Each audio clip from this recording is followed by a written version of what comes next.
시멘트에다가 김정은 똥돼지라고 써놨던 사건이 있어요. 공개석상에서 김정은 이렇게 얘기한 적이 있었는데 노동당이 인민의 버림을 받을 수 있다.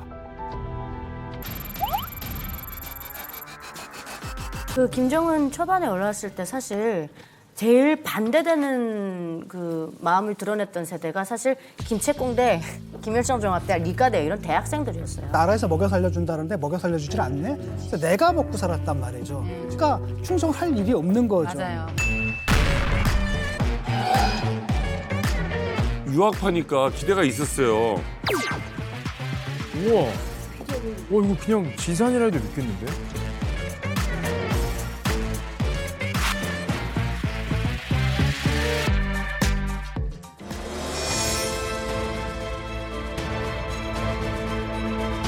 전혁명의 여명이 밝아오는 뜻깊은 곳에 일도 세우는 고리의 이름을 여명고리로 명명하자고 뜨겁게 말씀하셨습니다.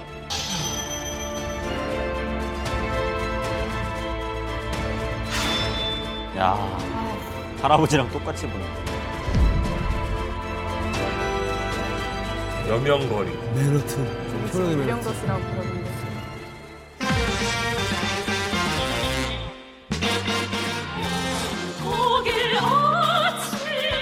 그래, 이게 사람들이 생각하는 북한이죠. 맞아요. 이런 걸 생각했었어요.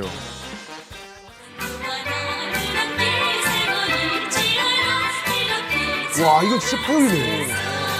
너무 달라졌다.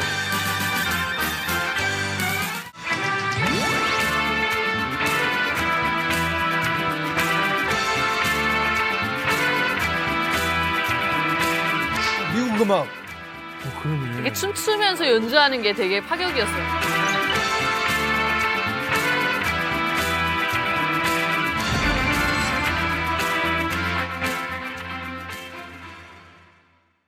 아니 MZ세대에게 여명거리 막 보여주고 막 이렇게 하는 게 과연 도움이 있을지 어떨지 모르겠어요. 지금 보니까 어떠세요? 원래 한국 문화나 이제 외국 문화를 들여오면 안 되는 거잖아요. 막 봐서도 안 되고 막 진격형이 맞아, 맞아. 좋아하고 그러는데 로키를 연주한다는 거는 진짜 많이 변화가 될 거라고 북한 주민들이 생각을 좀 했을 것 같은데 아니 원래 저희가 생각했던 북한은 사실 막 그 길거리에서 옥수수 주워 먹고 되게 어렵고 약간 그런 것만 생각이 났었는데 이렇게 막 약간 신세대스러운 그런 게 있을 줄은 몰랐어요. 아니 사실 우리나라만 해도 이 MZ 세대랑 X 세대랑 어떻게 보면 조금 약간의 좀 뭔가 다르잖아요. 저 네, 좀 약간 생각이나 언어도 좀 다른 것 같고 하는데 이 북한의 이 기성 세대하고 장마당 세대하고 좀 뭐가 다른 게 있나요? 사실 여기서 이제 이만갑에서 장마당 세대라고 하는데 이제 북한 내에서는 미공급 세대라는 표현을 되게 많이 써요. 미공급이요. 네네. 배급이 끊겼던 시기여서 미공급 시기라는 표현을 쓰고 저희 보고 이제 자본주의의 노란물이 들었다라는 이제 표현도 쓰면서 그러는데 이제 90년대 후반부터 한국 드라마가 이제 북한에 유입되기 시작했잖아요. 그래서 부모님 세대도 한국 드라마를 보기는 했어요. 보기는 했는데 약간 재미 위주로 봤다면 저희 세대는 막 호기심이 왕성할 때 막 습득하고 이럴 때 그걸 보면서 큰 거예요. 그러다 보니까 자본주의에 대한 동경이나 이런 것도 훨씬 더 많고 어려서 접하면 더 이게 영향을 많이 미칠 거 아니에요. 그게 얼마나 차이가 나냐면요. 저는 주변에서 진짜 경험을 했었는데 엄마 세대는 어릴 때부터 이 사상교육이라는 게 정말 빡세게 했지만 당근을 너무 많이 줬잖아요. 맞아. 그러다 보니까 사상교육이 너무 잘 스며들었어요. 그렇죠. 하지만 우리 세대는 아니에요. 왜냐면 그 사상교육을 받으려고 하면 우리는 굶어 죽어요. 그러니 거부할 때도 있었고요. 예를 들어서 저 그 아는 분 같은 경우는 부모님과 이제 자식이 있잖아요. 같이 남조선으로 가자라고 얘기했을 때 그래도 우리 조국을 배반하면 안 된다라고 이제 기성세대는 나오는 거죠. 하지만 우리 MZ세대 같은 경우는 아니다. 뭐 조국이 뭐 그렇게 봤자 우리한테 뭐 쌀 주냐, 뭘 주냐, 주는 게 없다. 가자 이렇게 되는 거죠. 근데 어쨌든 자녀가 한국에 와서 계속 엄마가 걸리잖아요. 맞아. 그러니까 엄마 여기만 오면 돼 라고 하면서 결국 목적지는 안 알려주고 데려오는 경우도 있고 우리 이만갑 송주건만 해요. 네, 그리고 왔다가 갈 수 있어 라고 하면서 다시 갈 수 있어. 데려온단 말이에요. 근데 여기에서 최악으로 가게 되면 북한에 대한 어떤 그 고정관념들이 버려지지, 빨간물이라고 하는데 우리는 부모님 세대는 좀 어렵죠. 버려지지가 그러니까 그게 그렇죠. 되지 않는 거죠. 그러다 보니까 나중에는 너무 힘들어가지고 결국은 난 가겠다. 그렇죠. 다시 돌아가는 경우도 있었거든요. 어쨌든 그 북한 사람들도 자유를 경험하려면 뭔가 간접적으로 자기한테 접촉이 돼야지 비교를 한단 말이죠. 근데 이제 나이 드신 분들하고 젊은이들의 차이가 똑같은 영상을 보고 받아들이는 게 달라요. 다르지. 예. 이 사람들은 그 받아들이고 나도 저렇게 할 수 있겠다라는 생각을 한다면 이 사람들은 그냥 TV로만 보는 거예요. 그리고 부정적으로 보는 거고. 그리고 이제 MZ세대들 같은 경우에는 이제 그걸 보면서 새로운 이 희망이 생기는 거예요. 여기 말고도 저게 그런 게 있네? 하면서 이게 좀 받아들이는 게 좀 다른 것 같아요. 제가 볼 때는. 저희가 몰라서 그렇지만 평양을 비롯해 지방을 비롯해가지고 이제 투소 사건이라고 하는데 흔히 낙서 사건들이 많이 일어나요. 많이 일어나죠. 낙서. 제가 있을 때도 북한에 있을 때 2015년에도 그런 사건이 있었는데 맞아. 2015년도에도 이제 시멘트에다가 김정은 똥돼지라고 써놨던 사건이 있어요. 그런 거 있어요. 진짜 있어요. 그리고 신촌 군당에다가 당은 뭐하냐라고 써놓은 것도 있었고 그런 사례들이 있어요. 근데 결국은 그런 투소 사건 한 사람들을 잡아내질 못하니까 돌리는 걸 어떤 사람들한테 돌리냐면 어린 애들이 갖다 써놓은 거 같다. 그렇게 처리해버려. 그렇게 처리해버리고 못 잡으니까. 장난으로. 잡을 수가 없으니까. 차라리 다행이다. 이게 편하구나. 그렇죠. 그게 제일 편해요. 네. 보고는 하고 위에다. 보고하죠. 7번 동지 똥 싸개라고 했습니다. 주로 어디다가 많이 쓰는 거예요, 이렇게? 담장 그리고 맞아, 또 벽에다. 도로 시멘트로 된 바닥에다. 도로, 이런 걸로 페인트 칠 같은 거 있잖아요. 페인트까지? 안 지워지는 거 막. 안 지워지는 거 북한에 가면 그 기름칠하는 거 있어요. 그 트랙터로 폐유. 트랙터에서 나오는 폐유 같은 거 갖다가 그런 거 갖다 쓰죠. 북한에 있었던 전 영국 대사 존 에버레드가 김정은에게 위협이 될 만한 걸 두 가지로 꼽았어요. 첫 번째는 핵무기. 북한에게 이득이 될 것 같지만 역설적이게도 핵무기를 쓰는 순간 북한은 이제 폭망하게 될 수 있죠. 두 번째가 바로 이 장마당 세대의 반란이었습니다. 근데 김정은 스스로도 이런 문제 인식이 있어요. 공개석상에서 김정은 이렇게 얘기한 적이 있었는데 2022년 10월에 노동당 간부학교에서 김정은이 연설을 합니다. 그런데 평양 내에 있는 MZ세대에 대해서 김정은이 뭐라고 표현했는지 보면 매우 흥미로워요. 뭐라고 하냐면 반사회주의 및 비사회주의적 현상들, 그리고 기회주의적 반혁명 사상 경향들, 비조직, 무규율, 부정적 요소들이라고 이렇게 MZ세대들을 지적하면서 그 뒤에 나오는 말이 사실은 굉장히 중요합니다. 노동당이 인민의 버림을 받을 수 있다. 와. 근데 이 표현을 저 같은 북한 전문가들은 굉장히 주목했거든요. 되게 세다. 북한의 최고 지도자 입에서 노동당이 인민에게 버림받을 수 있다는 얘기가 나온 적이 한 번도 없어요. 그렇죠. 이게 최초예요. 그런데 이 세대 격차, MZ세대, 장마당 세대들의 민심 이격 때문에 노동당이 버림받는다는 의미가 뭐냐면 정권이 몰락한다는 얘기죠. 정권이 몰락한다는 얘기죠. 와, 아니 이 북한의 절대 권력 아니에요, 김정은이. 근데 장마당을 무서워한다는 게 좀 사실 이해가 잘 안 되는데. 이게 장마당 세대는 다들 아시다시피 이제 90년대에 고난의 행군 때 네. 태어난 세대들입니다. 당이 우리한테 배급을 안 해준 세대예요. 우리를 굶어 죽게 내버려 둔 거예요. 그러니까 북한 정권에 빚진 세대가 아니에요. 우리 스스로 시장에 나가서 생존을 해왔던 세대이기 때문에 이 북한 김정은의 3대 독재에 대해서 가장 로열티가 떨어지는 세대라고 볼 수가 있거든요. 진정한 자력갱생이시다. 그렇죠. 부모 세대와 다르게 당에 대한 믿음이 없어졌기 때문에 내 인생은 내가 책임져야 된다. 그렇게 자란 장마당 세대가 사실 지금 북한의 변화를 주도하고 있다고 봐도 과언 아닐 겁니다. 네. 사회주의 체제에서 일단 가장 핵심적인 게 밥줄을 지는 거잖아요. 그때 나라에서 모든 걸 배급을 해줬거든요. 그러네. 근데 이 배급 체제가 무너져 버린 거예요. 근데 나라의 책임을 안 져. 그래서 사람들이 살기 위해서 자기가 장마당에 나가가지고 장사를 했거든요. 그걸 통해 가지고 자기가 스스로 먹게 되니까 그 다음에 당이 우리한테 해준 게 뭐야? 왜 우리 간섭만 해? 그렇죠. 바로 이제 거기에 대한 불만이 쓰는 거고 오히려 당에서는 자꾸 시장을 통제하려고 하잖아요. 뻑하면은. 그러니까 이것 자체를 갖고 굉장한 자신들에 대한 공격으로 받아들이는 거죠. 어차피 너 없어도 내가 먹고 살고 국가라는 건 뭐냐? 내가 장사하는데 방해만 되는 존재 이러네. 충성심이라는 게 생길 수가 없는 거죠. 없다. 근데 김정은이 대외적으로 버림받는다라는 어휘를 선택해서 말한 거예요?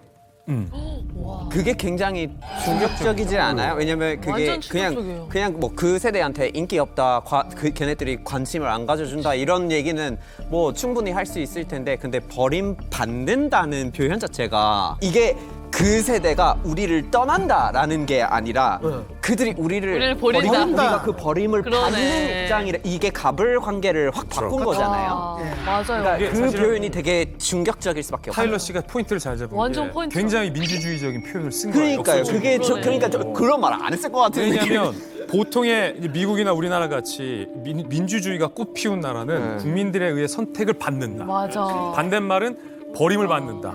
근데 사회주의 국가는 선택을 받는 게 아니거든요. 그렇죠. 우리가 이들을 선택한 거고 우리가 이들을 위해 군림하는 건데 버림을 받는다라는 표현을 쓴 거는 그렇지. 김정은의 머릿속에 사실은 민주주의의 개념, 사회주의의 개념 이런 것들이 명확한데도 불구하고 현실을 인식한 거죠. 그게 만약 사실이라면 굉장히 의미가 큰 게 뭐냐면은 민주주의 국가에서 국민들에게 버림받는 것은 선거에서 표를 잃는 거예요. 근데 이런 전체주의 국가에서 이 인민들의 버림을 받는 것은 구테타나 아니면 혁명이거든요. 그걸 염두에 두고 있다는 얘기죠.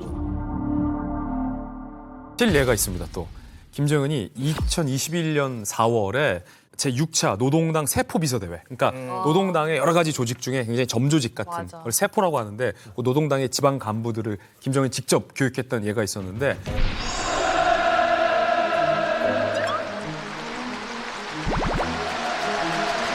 군중의 동향과 정신 상태, 생활 형편 등을 제일 잘 아는 것은 당세포입니다. 당세포들은 우리 사회에서 계급적으로 변질되지 않은 이상 교양개조하지 못할 사람이 없다는 관점을 가지고 인간개조 사업에 목적의식적으로 달라붙어야 합니다. 누구에게나 긍정도 있고 부정도 있는 것만큼 자그마한 긍정의 싹이라도 찾아서 적극 장려하여 부정을 약화시키며 한두 번 교행하다가 포기하는 식으로 하지 말고 10번, 100번 꾸준히 설득하고 원칙적으로 타일러주면서 인간개조 사업을 착실히 해나가야 합니다. 당세포들한테 당세포들이 이 애들은 안 됩니다라고 포기를 한 거예요. 얼마나 많이 포기하면 김정은이 당세포들에게 점잖게 부탁하는 거예요. 한 번, 두 번 해서 포기하지 말고 붙잡고 10번, 100번이라도 점잖게 타일러서 인간을 개조하라. 걔는 어린이잖아. 인간을 개조하라 라고 김정은이 타일러는 대목이에요. 세포라는 게 이제 제일 북한에서 하부 말단 기층 조직입니다. 그러니까. 세포라는 게 진짜 일하는 거는 세포에서 일하고 나머지는 다 지도기관이에요. 그러니까 이제 세포한테 이야기해가지고 그 북한 주민들을 좀 교육하게끔 하는 건데 그거 뭐 김정은이 듣어보니까 완전 꼰대네요. 10번 100번 교육해서 뭐 저거 하라는 거 보니까 뭐 나보다 더한 꼰대네. 그러니까. 본인이 꼰대인 거 인정하시네요. 어쩔 수 없잖아. 그러네.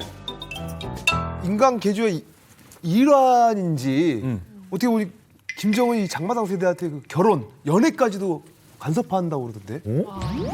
결혼까지 간섭을 한다. 그러니까요. 보통 꼰대 아니에요? 그렇죠. 일단 인구가 줄어들면은 경제력이 줄어들지 않습니까? 근데 북한도 우리 못지않게 지금 저출산에 지금 시달리는 것 같아요. 그런데도 그 군대를 10년간이. 그렇죠. 우리도 옛날에 대가족이었다가 그다음에 소가족, 핵가족이었다가 지금 그것도 해체가 돼가지고 개인으로 되지 않습니까? 맞아요. 그러니까 이 장마당 세대들 같은 경우에 국가에 대한 충성심도 없지만 사실 가족에 대한 충성심도 없어지거든요. 그러니까 하면은 점점 인구가 줄어들면은 그러니까 4대, 5대 세습까지 가야 되는데 북한이 인구가 그 재생산이 안 되는 거잖아요. 그래서 이제 인간 개조까지 해서라도 너희들도 결혼하고 애를 낳아라. 이렇게 얘기를 하는 거죠. 그러네요. 저희 부모님들 세대까지는 형제하고 그래도 막 4명, 5명 했거든요. 근데 저희 또래는 거의 다 외동이었어요. 2명이면 많은 거였어요. 그러니까 이제 그 미공급 때 자식들이 많던 사람들이 다 갈 일 못해 다 굶어 죽었어요. 애들이. 근데 죽은 자기 뭐 친구, 뭐 형, 오빠들이 다 그런 삶을 겪고 나니까 지금 장마당 세대들은 내가 애를 많이 낳으면 얘네 어떻게 먹여 살려 이 걱정이 앞서기 때문에 이런 얘기는 절대 수용을 못하죠. 달린 때려줘. 이야.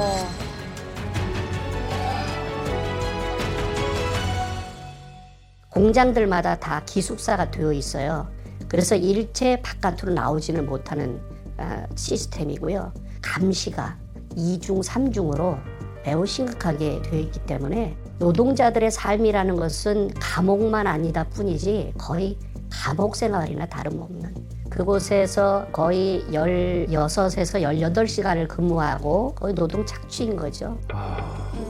참 너희들로 일을 하는 거죠. 지금 단독 그 안에 노동자들이 16시간 이상 일을 하니까 햇볕을 못 봐가고 비타민 D가 부족해서 뼈가 다 녹아지고 부서지고 하는 그런 병들을 많이 겪고 있어요. 북한 노동자들이 일하다가 공사판에서 다치잖아요. 그 법적인 것에 인해서 상해 보상금이 주어집니다. 그럼 이 상해 보상금이 노동자 개인에게 주질 않아요. 이 보상금을 받으면 국가가 가져가 버리고 그래서 북한 노동자들이 일하다가 다쳐도 병원에서 치료를 잘 못 받습니다. 기본적인 인권에 대한 착취가 많이 있는 거죠. 다친 건 개인인데. 진짜 얼굴 보기 싫다. 예전하고 차이는 예전에는 그렇게 해도 폭동을 일으키지 못했어요. 맞아요. 왜냐하면 이 정권의 처벌에 대한 두려움 때문에. 그러나 지금은 의식이 굉장히 변화되고 있다라고 볼 수가 있거든요. 그 의식의 변화된 가장 큰 이유는 가장 대표적인 게 스마트폰입니다. 스마트폰을 본다고? 야, 이게 진짜 크구나. 와, 역시 정보구나. 드라마나 유튜브나 이런 거를 보고 싶어가지고 그래서 몰래 소지를 하고 하면서 외부 정보를 보기 시작하는 거예요. 그중에 이제 결정적인 게 한류의 영향이 큽니다. 한류가 통일을 한다니까. BTS가 통일한다. 왜냐하면 그 한류로 인해서 그런 사상이나 문화적인 의식 변화가 일어나는 거예요. 과거하고는 좀 다른 게 과거에는 먹고 살기 위해서 사실은 나왔거든요. 지금은 아니에요. 새로운 세계를 보고 싶고 접하고 싶고 경험해보고 싶어서 그래서 나와요. 젊은이들이 많이 이탈을 하고 있거든요. 그래서 체제 붕괴가 되고 또 그것이 가장 빠른 어떤 통일의 수순이 아니겠는가 하고.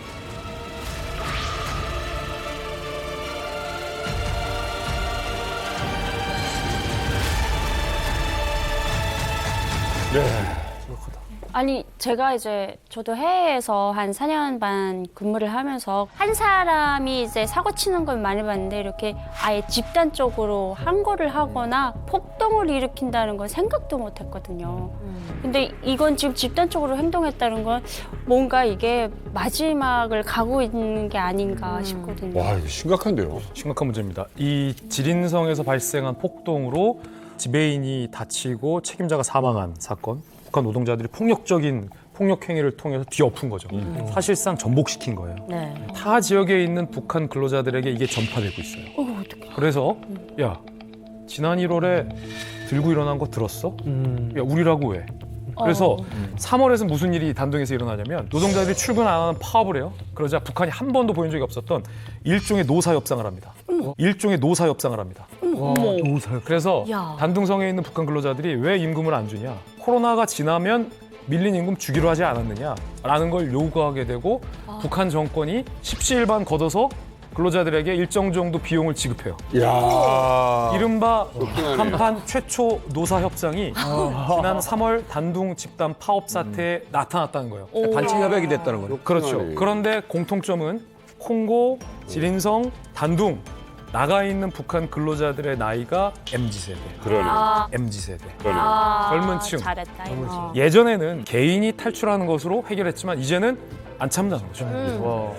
최근에 지난 2월이었었죠. 북한 당국이 러시아에 지금 나가 있는 그 노동자들에게 이런 명령을 내린 거예요. 첫 번째, 저녁 7시 이후 외출 금지. 두 번째, 스마트폰 사용 절대 불어. 세 번째, 전자기기 보유 신고하고 상납을 해라. 마지막으로는 상호 감시 강화, 동향을 장악하고 보고하라. 거기서 지금 MZ세대 노동자들이 스마트폰 기기 가지고 내가 지금까지 속았구나라는 걸 깨닫는 거를 막기 위해 가지고 이런 최고의 발악을 하는 것이 아닌가. 참 이게 흥미로운 지점이 있는 게 뭐냐면 앞서 이야기하신 것처럼 이게 이제 연대의 형태를 띠게 되니까 네. 각 지역마다 네. 사실은 굉장히 큰 어떤 변화의 시작점이 아닌가 하는 생각이 들거든요. 과거에 이런 일들 혹시 상상해 보신 적 있으세요? 아니, 저는 이 얘기를 들으면서 너무 바람직한 게 예전에 북한에서 이 배급을 못 줄 때 노동자들이 항거를 한 적이 있어요. 그때 탱크를 풀어가지고 그냥 깔아 죽였거든요. 그리고 그 탱크 부대까지 다 죽여버렸어요. 그게 이제 소문이 날까봐. 그러니까 그만큼 내부 안에서 일어났으면 아마 탱크 풀었을 것 같아요. 근데 지금 밖에서 이러니까 안 그래도 지금 인권 문제 때문에 전 세계가 지금 북한을 주시하고 있는데 너무 잘했다라는 생각이 들고 똑똑한 생각인 것 같아요. 이게 체제가 가진 참 그 어떤 아이러니인지 모르겠는데 네, 지금 무서울 거예요, 엄청. 파업과 폭동이 참 잘 일어났다라고 이야기하는 너무 잘했어요. 이런 어떤 사회를 쳐다보고 있어야 되니까. 이게 있어요. 또 이게 오만이라는 나라에서 통역사로 일을 하셨는데 그래도 이렇게 노동자들을 옆에서 보다 보면은 그들의 마음을 가장 가까이 잘 아실 것 같아요. 제가 아무래도 이제 오만에서 북한 근로자들을 이제 관리하는 일을 했으니까 이 사태 조금 알거든요. 그러게요. 제가 봤을 때는 저 같은 이제 관리자를 이제 잡은 거예요. 인질로 잡은 다음에 되게 거칠게 항거를 했던데 제가 봤을 때는 이미 정해져 있는 결과거든요. 이분들은 이제 돌아가면 종추병시용소에 가거나 숙청당하거나 정말 이렇게 정말 비극적인 결과가 기다리고 있을 건데 그럼에도 불구하고 이런 이제 폭동이 일어날 수 있었던 것이 아마 북한의 젊은 20대, 30대 MZ 세대가 정말 이번에 들고 일어난 것이 아닌가. 네. 일단은 저희 할아버지나 아버지 때 같아서는 이제 김일성이나 김정일 그리고 당에 대해서 충성심이 엄청 높았고 그리고 정치색이 뚜렷했어요. 근데 저희 같은 친구들 같은 경우는 정치색이 점점 더 이제 희미해지고 있어요. 사회주의 그 경제 체제가 이미 현실적으로 붕괴된 상태였고 보고 듣고 이제 현실로 이제 피부로 맞아요. 느낀 사람들이잖아요. 그러니까 이분들은 이제 되게 개인화가 많이 진행되어 있어요. 그렇죠. 바람직하네요. 이렇게 된 상태에서 이제 외국까지 나왔는데 해외 나와서 보니까 다른 이제 해외 근로자들도 있잖아요. 그들과 비교하게 되고 그 이외에도 이제 임금 문제나 그리고 자기들의 초우 문제 이런 것들에 대해서 계속 이제 불만이 쌓이는 그렇죠. 게 아마 이번에 정말 폭동으로 이제 뭔가 폭발하지 않았나. 제가 그 쿠웨이트에서 수천 명의 노동자들을 그 지켜본 입장에서 말씀을 드리자면 우선 요즘 그 노동자들은 돈에 굉장히 민감합니다. 예, 굉장히 민감하거든요. 그러니까 이분들이 타양 만리에 나와서 뼈 빠지게 일을 하는 그 기본 목적이 돈을 벌기 위한 거거든요. 그 돈을 벌어 가지고 이제 귀국을 하면 그래도 부모 조자를 부양할 수 있으니까. 그래서 모든 걸 다 참고 지금 나와서 일을 하는데 수당을 주지 않았다, 보수를 주지 않았다. 이건 굉장히 심각한 문제입니다. 그러니까 이분들이 이제 노동에 대한 그 대가가 아무것도 없다고 라고 하게 되면 노동자들은 정말 이 화가 날 수밖에 없죠. 이게 북한에서도 지금 새로운 세대가 등장한 겁니다. 지금 MZ 세대가 등장했잖아요. 핵심적인 건 바로 뭐냐면 김일성 때까지만 해도 작동했던 국가 배급 체계가 무너지기 시작한 거예요. 맞아요. 김정일 때 이미 무너졌고. 그러니까 그 전에는 노동자들이 노동해가지고 모든 걸 국가에 바치면 국가에서 알아서 배급을 해줬거든요. 네. 근데 배급이 안 나오는 거야. 그래서 각자 도생이 맡겼고 이 사람들은 대개 이제 시장 경제의 초기 형태죠. 장마당에서 그 논리를 배웠거든요. 옛날에는 국가를 위해 충성한다 이런 것들이 인센티브 없이도 뭐 훈장만으로도 됐다라고 한다면은 이젠 그게 아니라 구체적인 인센티브가 중요하거든요. 그러니까 원시적인 시장 경제입니다. 장마당이. 거기서 그 논리를 가진 사람들이 아니 내가 일을 했는데 노동을 했는데 대가를 국가에서 가르쳐? 이거 뭐야? 근데 사실상 그 총체적인 노예제잖아요. 그러다 보니까 제가 볼 때 이 사건이 굉장히 중요한 게 저한테 굉장히 고무적인 게 북한에서 드디어 노동운동이 시작됐다. 드디어 노동운동이 시작됐다. 우리나라도 그랬어요. 우리나라 70년대 상황이거든요. 그 청계천에서 말이죠. 이거 봉제업이었거든요. 그때 노동자들이 들고 일어나가지고 개별적으로 대응하는 게 아니라 집단적으로 대응하기 시작했잖아요. 그게 우리 50년 전 얘기거든요. 그게 이제 북한에서 시작된 겁니다. 근로기준법을 준수하라고. 맞아. 그러니까 지금 역사적으로 봤을 때 노동자 농민에게 임금을 안 줘가지고 노동자 농민들이 일하고 봉기를 하죠. 그 나라 그 왕조는 반드시 멸망을 합니다. 단 하나의 예외가 없어요. 봐봐요. 지금 김정은 정권이 강력해요. 진시황의 진나라가 강력해요. 진나라. 당연하죠. 진시황의 진나라도 만리장성이랑 아방궁 건설하라고 노동자들을 모았는데 월급을 안 줘. 그래서 진승과 오광이란 그 노동자들이 들고 일어나요. 그게 중국 역사상 최초의 진승과 오광의 난이라고 하는데 그 난 때문에 진나라가 멸망을 해요. 1980년에 이제 그 폴란드 당시 공산 폴란드에서 엄청나게 노동자 탄압을 하고 월급을 안 줘요. 그래가지고 레흐 바웬사라는 인물이 전설적인 인물이죠. 노동자들 월급 달라라고 하면서 노조를 만듭니다. 이게 점점 커져요. 이게 공산 정권에서도 컨트롤이 안 될 정도로 커져버립니다. 결국에는 이 바웬사가 이끌던 자유노조가 폴란드 공산 정권을 무너뜨리고 새로운 자유국가를 만들어버려요. 이 그래서 월급이 북한도 물론 시간의 차이겠지만 지금 굉장히 고무적인 게 뭐냐면 이게 마중물이 돼가지고 결국에는 붕괴할 거예요. 근데 이게 어떤 시대나 이 전제주의 국가에서 이런 불만이 있었는데 이게 지금 이제 2024년에 터져나오는 이유가 뭐냐 이걸 생각해 보면 역시 앞서 이야기한 것처럼 미디어의 발달인 거죠. 그러니까 북한사에서 수십 년 동안 잠재되어 있던 불만들이 이제 새로운 미디어, 뭐 유튜브라든지 혹은 그 스마트폰을 통한 미디어를 통해서 이제 불이 붙기 시작한 게 아니냐 이런 생각이 드는데 그래서 사실은 주목해야 될 나라가 하나 더 있습니다. 이 MZ 북한 세대들이 많이 가는 나라 중에 하나가 중국으로 알려져 있습니다만 최근에 중국보다 더 끈끈한 인연을 맺어가고 있는 그래서 많은 북한의 노동자들이 가고 있는 이 러시아. 이 러시아가 어쩌면 최종 폭발 지역이 되지 않을까 하는 생각도 사실 해보게 되거든요.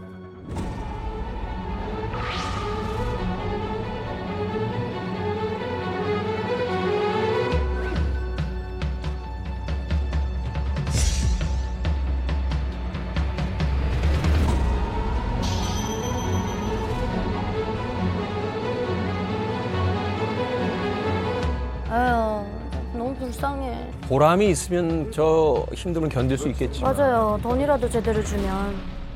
외화벌이 노동자가 그 러시아와 중국이 메인인데요.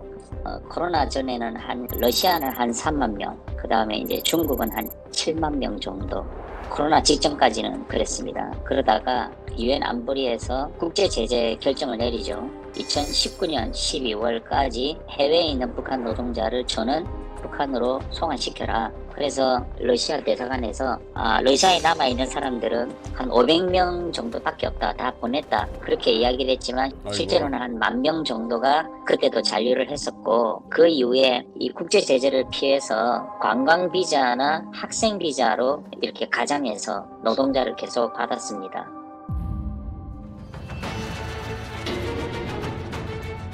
자, 열악한 환경과 이 살인적 노동 강도 계속 이어지고 있습니다. 임금을 제대로 줄 리가 없지요.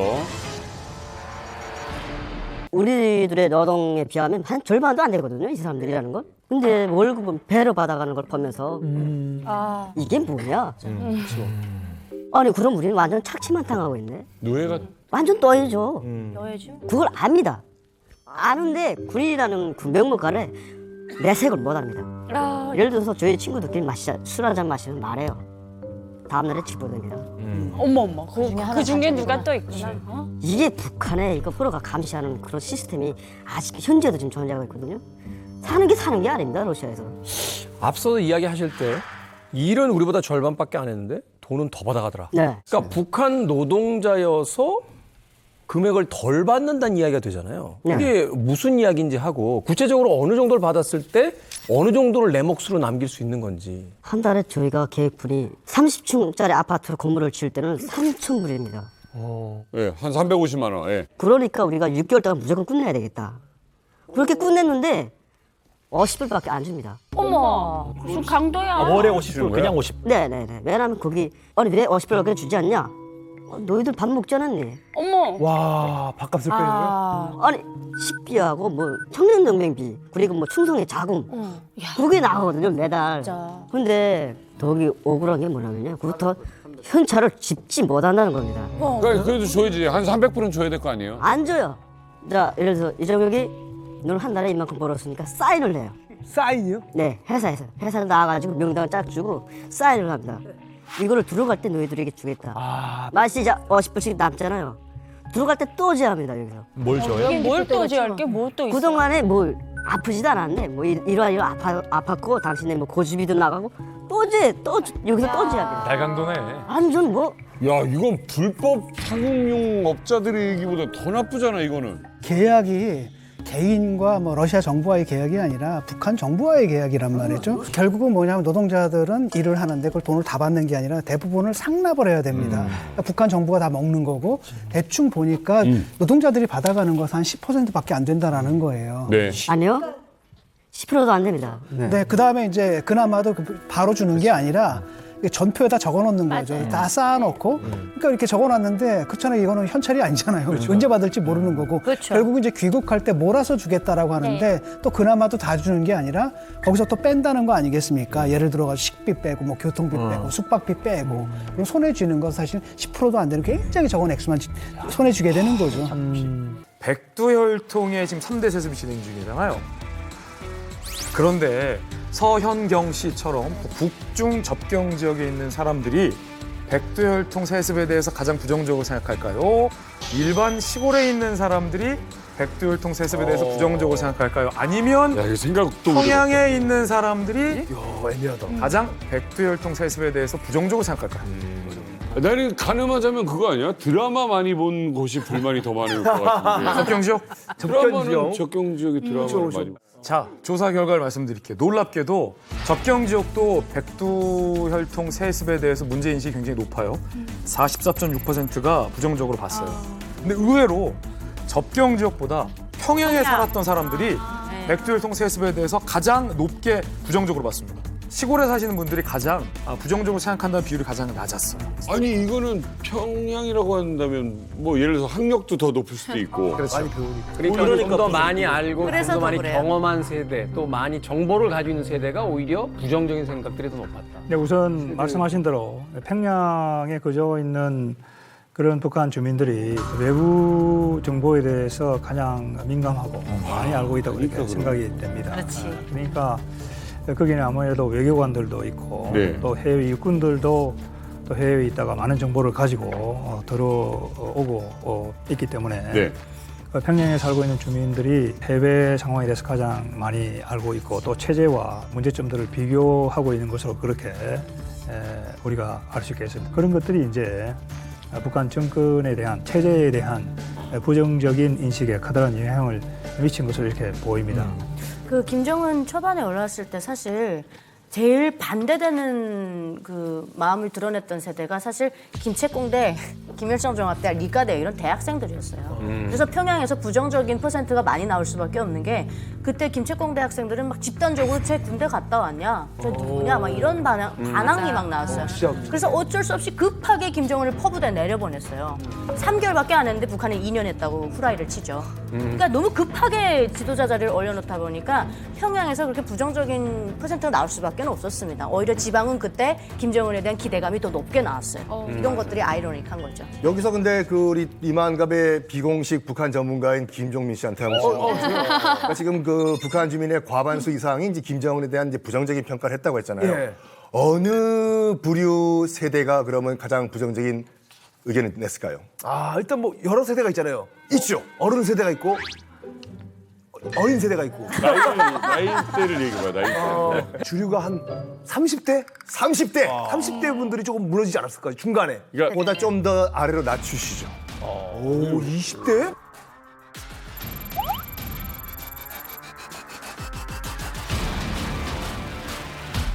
이른바 이제 MZ 장마당 세대인데 장마당은 장사잖아요. 장사를 하는 이유는 뭐예요? 국가를 위해서? 아니, 자기 본인을 위해서. 본인을 위해서요. 내가 돈 벌기 위해 가지고. 그러다 보니까 국가와 사회가 나한테 네. 뭘 해줬는데 난 나를 위해서 살겠다. 이때부터 이제 무너지기 시작한 거예요. 우리 또 이 역시도 장마당 세대 맞죠? 네, 전 당당한 장마당 당원이고요. 장마당 당원이요? 자랑스럽습니다. 노동당보다 세요. 근데 요즘 많이 약해졌어요, 장마당. 결국 MZ세대인데 지금 MZ세대가 북한 인구의 20에서 25% 정도입니다. 근데 사실 MZ 이전에도 그전 세대가 사실 장마당 세대는 1997년, 90년대 고난의 행군 때부터 이미 시작된 거예요. 네. 아주 본격화된 게 지금 MZ 세대들이고 이 사람들은 국가 지금 말하는 배급 체제가 무너졌다? 옛날엔 그랬거든요. 나라에서 먹여 살려준다는데 먹여 살려주질 않네? 그래서 내가 먹고 살았단 말이죠. 그러니까 충성할 일이 없는 거죠. 맞아요. 배급 체제가 무너진 다음에 태어난 세대들이기 때문에 니들이 우리한테 해준 게 뭐가 있고 우리가 먹고 사는데 방해만 하네? 이런 거예요. 근데 이런 세대가 만약에 지금 20에서 25%인데 여기서 10년 지나고 20년이 지나봐요. 대부분이라는 거죠. 네. 북한 정권이 지난 70년부터 이 핵과 미사일을 개발하는데 쓴 돈 16억 달러가 됩니다.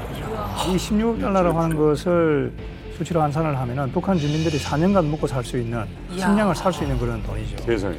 이 탈북민들이나 특히 MZ 세대가 보기에는 핵과 미사일을 개발하고 식량난이 만성화되고 경제가 계속해서 이렇게 악화되는 것에 대한 그런 부정적인 인식을 갖게 되고 그것이 결국은 정권에 대한 체제에 대한 부정적인 인식으로 연결된다 이렇게 우리가 볼 수가 있겠습니다. 중요한 건 이런 것 같아요. 나이 든 세대들 같은 경우는 점점 상황이 안 좋아지는 것을 삶의 어떤 경험으로서 이제 알고 있기 때문에 이제 김정은 체제가 흔들리고 있고 김정은 체제에서 이제 4대 세습까지 지금 김주희까지 이야기를 하고 있는데 사실 뭐 남한도 마찬가지입니다. 북한의 MZ 세대도 역시 생각하게 될 게 공정과 공평 뭐 이런 것들이 가장 중요한 가치로서 대두가 되고 있는 거잖아요. 뭐 금수저라는 어떤 표현을 통해서 우리가 사실 어떤 특권 계층이라는 이런 것도 굉장히 좀 경계하고 있고 또 공산주의나 사회주의라고 부르짖는데 지도 체제나 정치는 가장 봉건적인 형태로서 지금 이루어지고 있고 북한 주민들 입장에서 이 김주희에 대한 어떤 4대 세습에 대한 반응 이게 또 앞으로의 어떤 북한의 변화에 대해서 가장 중요한 어떤 포인트가 되지 않을까 하는 생각이 듭니다. 가장 중요한 걸 김태훈 씨가 짚어주셨어요. 김주희에 대해서 북한 사람들이 어떻게 생각할까? 이 전체 평균치를 보면 제가 예상했던 것보다 의외로 많은 사람들이 김주희 할 수 있지라고 생각해요. 무려 37.4%가 김주희에게 승계돼도 된다라고 응답을 했고요. 김주희한테까지 승계하는 건 좀 아니지라고 응답한 응답이 44.4%. 북한의 MZ 세대들은 달랐어요. 4.9%가 김주의 세에서 반대였어요. 그러니까 북한 전체 평균보다 무려 10%포인트가 훨씬 높은 부정적인 응답이 20대에서 나왔다는 거고, 만약에 김정은에게 유고가 생겨서 김주애에게로 4대 세습을 시도하려 했을 때 북한에 있는 전 지역의 20대들은 과반 이상이 김주애한테 이건 아니지 라고 부정적으로 인식해서 차제에 북한 내부에서의 어떤 소요사항이나 아니면 민심 위반의 중심이 될 수 있다는 걸 우리가 정확하게 예측해 볼 수 있는 지표죠. 이 탈북민들은 어떻게 생각하냐? 김정은 정권 집권 이전에 탈북하신 분들은 어떻게 대답했냐면 백두혈통 세습의 50%가 긍정이다. 그래요? 놀랍게도. 그리고 김정은 집권 이후에 탈북하신 분들은 반대하는 의견이 무려 52.8%. 이게 정반대로 나왔거든요. 결과를 보기 전과 결과를 본 후에 아니 사실 우리처럼 이렇게 투표해서 이렇게 뭐 바꿀 수 있는 것도 아니고 그냥 이대로 어떻게 보면 이제 김주애가 후계자로 되는 걸 계속 지켜볼 수밖에 없는데 그렇죠. 북한 주민들 참 답답할 것 같은데요. 제가 원래 작년도까지 북한에 있었잖아요. 김주애에 대한 그 신격화가 어떻게 작년까지?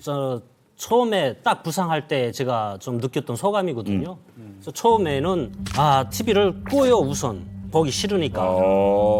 저 김정은도 앞으로 후대들, 그러니까 자기 자식들 계속 이 왕권을 굳이 그렇게 무리수를 두면서 꼭 유지하고 싶을까 하는 그런 의구심이 있었거든요. 근데 확실하게 의지를 보여줬거든요. 내 딸 등장하면서 나는 왕권 포기 안 한다. 37.8%의 무슨 찬성 투표율이 나왔다 하는 게 그게 뭐 이렇게 긍정적인 생각이라기보다는 나는 개인적으로 무슨 기대가 없거든요. 기대가 없어서. 학생이 해볼 만한데 공부를 안 하면 선생님이 좀 이렇게 만회했거든요. 인민들도 지도자한테 미련이 있으면은 그래도 좀 이렇게 희망을 가지고 좀 이런 게 있는데 뭐 그 자리에 그 누가 뭐 개나 소나 다 올라와도 절대로 정책이 변하지 않는다는 걸 이미 절감하고 있거든요. 자, 이렇게 통계적으로도 벌써 4대 세습을 반기지 않는 북한 주민들이 굉장히 많다는 것을 알 수 있는데요. 최근에 이런 북한 주민들의 화를 더 북돋은 그런 사건이 하나 있었습니다. 한번 그 장면 보시죠. 5월 14일입니다. 평양 전위거리 준공식 현장입니다. 80층 살림집을 비롯한 다양한 형식의 고층, 초고층 살림집들.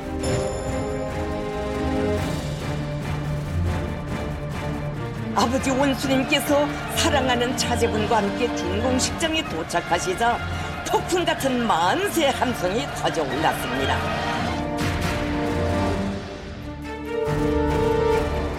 애를 어른같이 해놓고.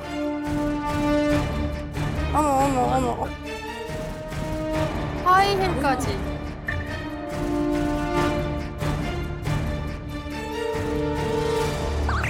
나 깜짝 놀랐어. 똑같아가지고.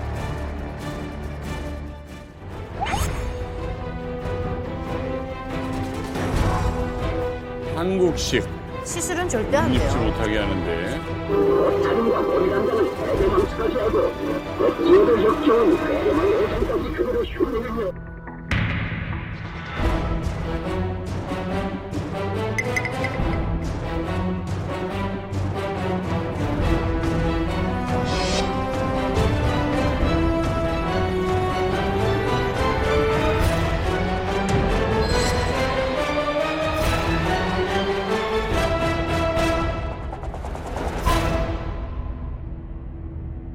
제가 지난해까지 있을 때만 해도 유례 없이 그 선대들 대들보다도 더 계속 정치적인 대규모 행사를 계속 하는 거예요. 그냥 갑작스럽게 저런 행사들이 열리다 나니까 우리들은 정말 고생을 많이 하거든요. 그냥 오지 좀 마라 제발.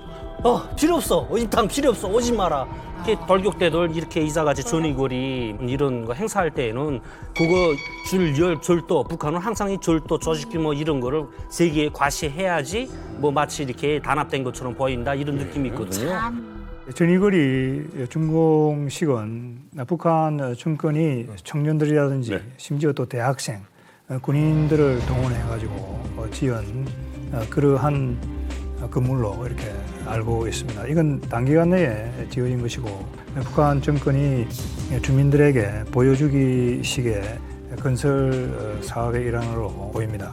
아마 어느 지역에 아파트가 몇 채 지어졌다고 국가적인 차원에서 이렇게 대대적으로 선전을 하는 나라는 이 세상에 드물 것이다 이런 생각을 합니다.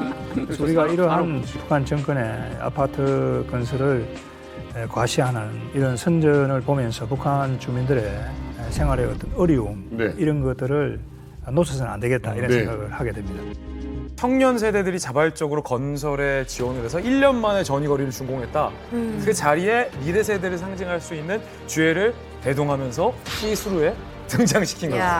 시스루까지. 아니 어떻게 보면 북한의 이제 TV에 나오는 청바지조차도 모자이크 처리할 정도로 이제 통제가 좀 심한데 아니 혼자 저런 옷을 입고 또 주애가 저런 옷을 입고 나오는데 북한 주민들은 어떻게 입고? 그러니까 만 11살짜리가 저렇게 어른 흉내를 내는 게 상당히 좀 약간 그 인지 부조화라고 해야 되나? 좀 제가 보기엔 좀 불쾌한 골짜기 같은 느낌이었어요, 저게. 북한에서 지금 그 김주의 나이 또래 애들은 때 자들자들해가지고 굶으면서 있을 텐데. 엄청 전투나가고. 옷도 뭐 저런 옷을 언제 구경이나 해보겠어요? 그냥 추우니까 껴입고 그냥 어디서 주워서 입고 그럴 텐데 저희 나랑 나이 같은 쟤는 백두혈통이란 이유로 저렇게 잘 먹고 잘 사는구나 뭐 이런 생각에 진짜 반발심이 많이 들 것 같거든요. 맞아요. 우리 유일하게 지금 시스루 입고 오셨는데. 너무 수루야, 너무 수루야.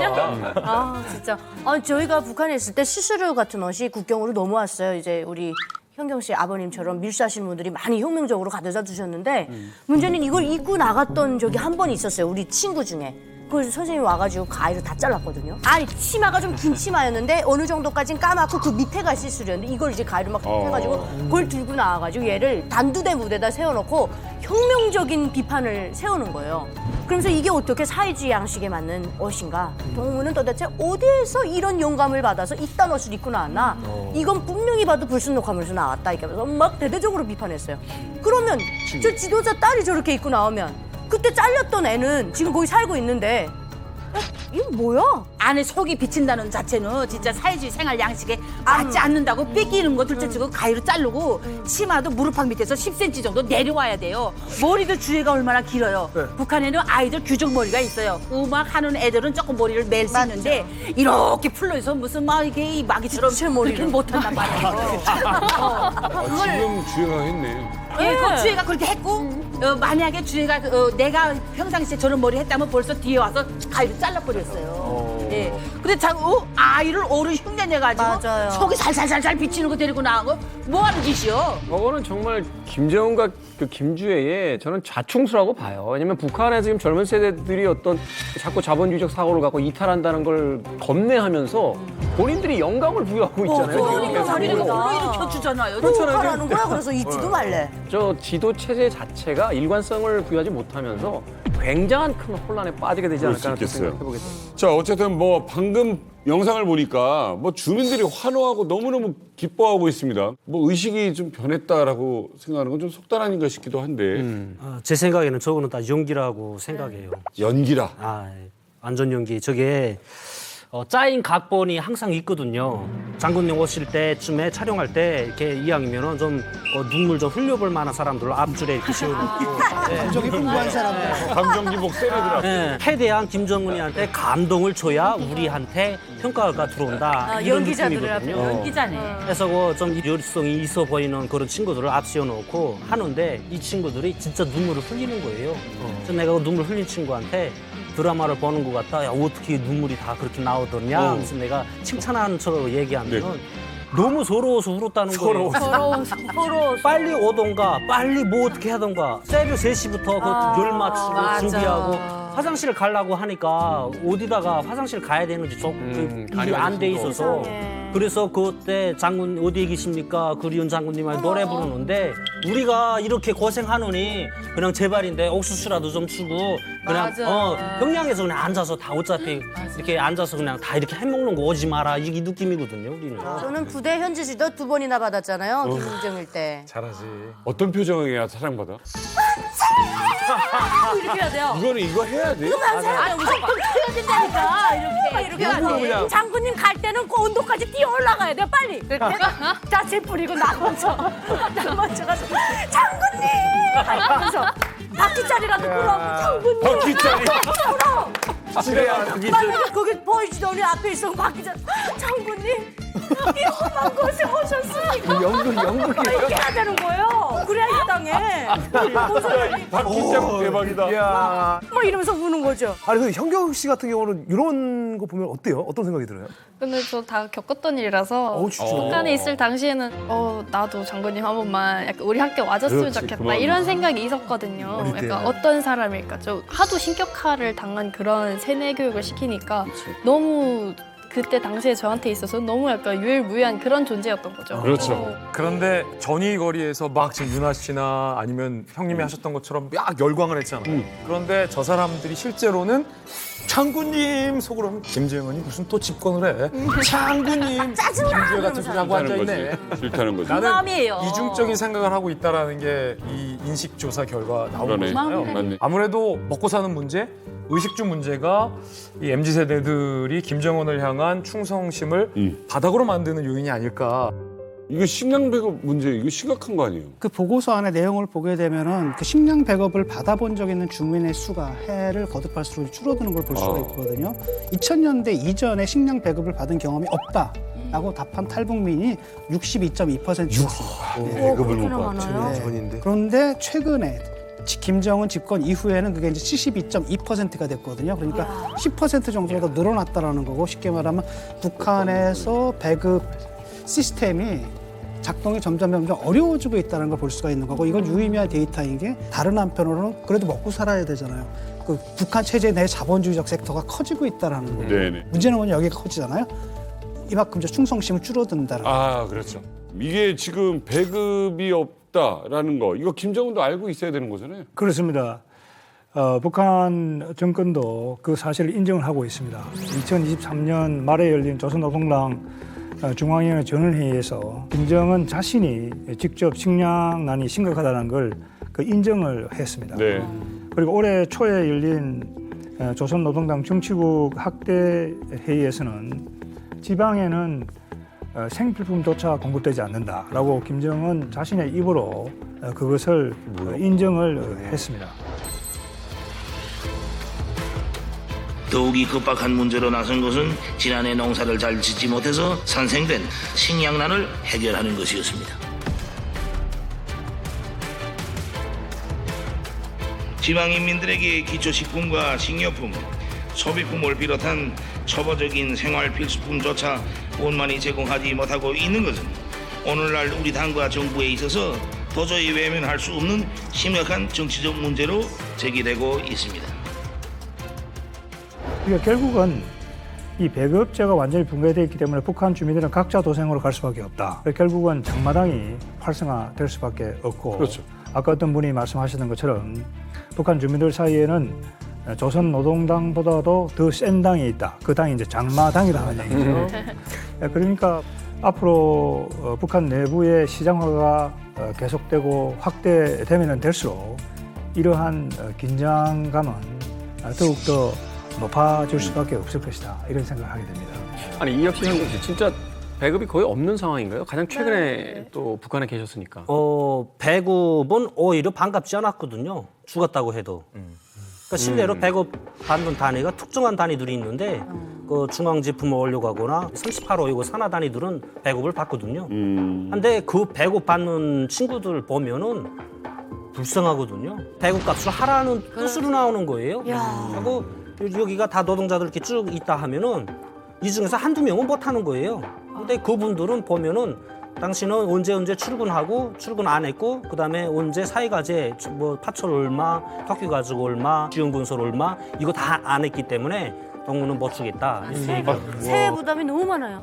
사탕 과자 뭐 그런 거 있잖아요. 네. 그 무슨 누구 생일날 뭐 이런 거 주는 거 그건 계속 나왔어요? 계속 나와요, 그거는. 그건 나와요. 계속 나와요. 2169 김정일 생일이라든가 김일성 생일 사이로 이때나 뭐 또 요즘 김정은 생일 때도 주는지 잘 모르겠는데 아마 주긴 할 건데 양이 많이 줄었어요.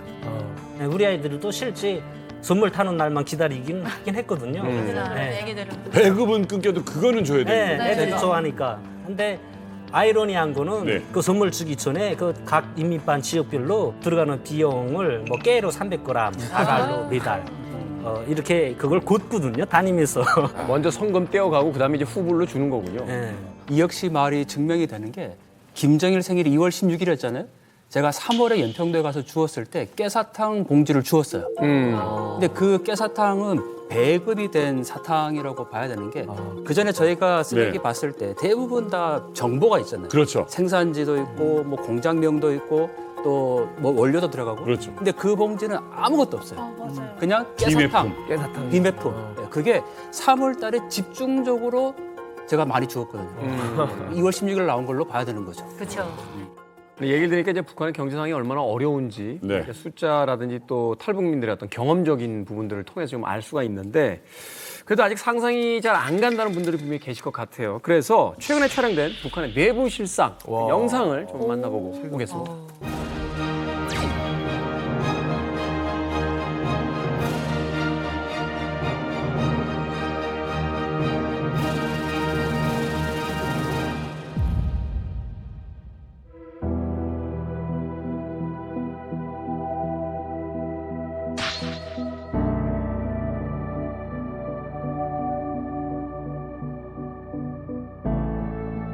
저 나무 없는 거 보세요. 나무 없어요 이제는. 똑같이 지금도 이준이. 오히려 더 안 좋아진다니까 상황이.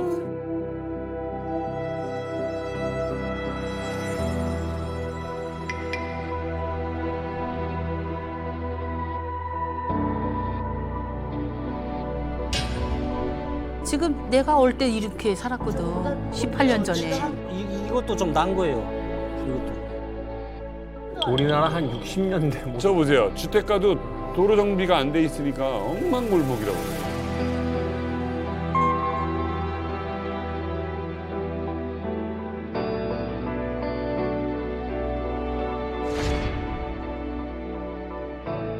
야, 저 차는 뭘 태우는 거니 진짜? 저 북한판 하이브리드예요, 목탄차. 뭐야? 나무 떼서 다니는 거예요. 차가 저러고 간다고? 네. 버스도 그래요, 버스.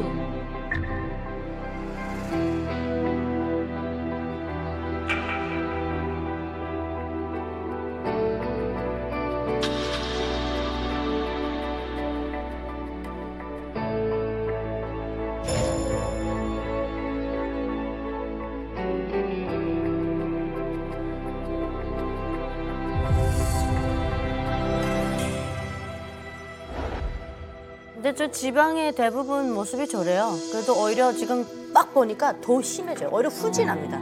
그땐 그래도 산이라도 이게 나무라도 있었는데 이제 나무가 한 대도 없어요. 그래서 지금 뭐 김정은이 뭐 이번에 보니까 뭐 지방 살리기 뭐 20승 10승 정책하면서 막 내놓더라고요. 그 정도로 지금 지방이 열악한 거 김정은이가 알아요. 그래서 뭘 해보겠다고는 하는데 나라가 거진데 뭘 어떻게 해보겠습니까? 예, 지금 날 뿐이에요. 그리고 뭐 심각해. 선물집 해가지고 준다고 이런 거 나오죠. 어머. 그 선물집 해봤자 아유 골치만 아파요. 관리해야 되지. 야야야 나는 야 하나원이 나올 때야 10층 준 거야 막 울고불고 해서 하나원하고 연결해갖고 2층 받았어요. 야, 내가 아파트 사는 거 불안 나올까 봐. 왜?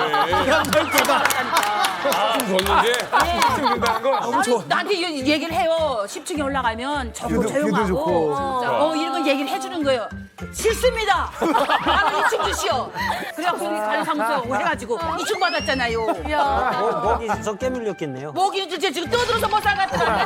차가 너무 많아가지고 차 소리에 신경질 나더라니까. 아니 장관님 좀 배려를 해주셔야 그때는 장관님이 아니죠. 그러니까 아마 북한에서는 전기가 제대로 공급이 안 되니까 맞아요. 엘리베이터가 물안 이제 나올까 작동 안 하니까 또 물도 오죠. 잘 안 나오니까 모터가 안 돌리고. 아마 탈북민들이 이제 한국에 와서 아파트를 배급을 받을 때 요청을 받는데 한국은 10층이든 뭐 11층이든 물이 잘 나오고 일부러 엘리베이터 잘 되니까. 아니 근데 황해도 살았었잖아요. 네. 그때 코로나 때 바다도 나가지 말라고 막 그랬다면서요? 네. 뭘로 먹고 살았어요? 코로나 방역이다 하면서 바닥길을 막았거든요.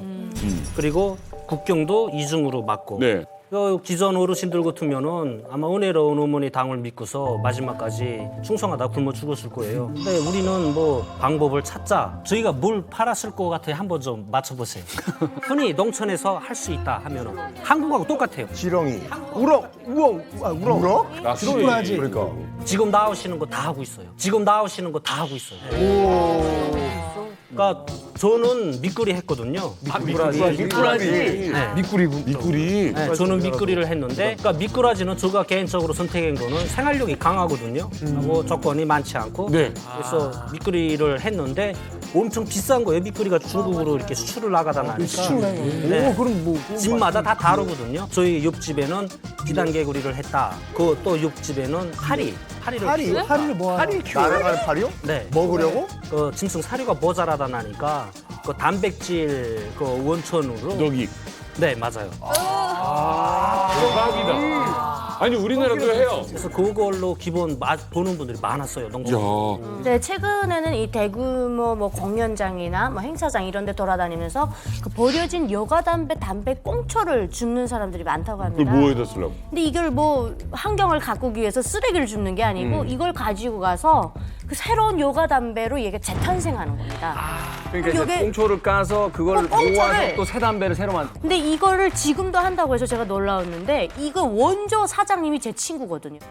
제가 대학을 다닐 때 이 친구는 이 담배 공장 사장을 했습니다. 그럼 담배 공장이 어디 있냐? 자기 집이 공장이에요. 여기 이렇게 된 꽁초를 줍지 않습니까? 그럼 이걸 이렇게 따요. 옛날에 목화섬 보면 이렇게 브러쉬 같은 거를 막 섬을 부풀리는 게 있습니다. 그럼 그거를 이렇게 섬을 깐다 그러거든요. 그래서 이걸 딱 까요. 이게 쫙 부풀어 난 다음에 얘를 세탁을 해서 여기다 향도 입힙니다.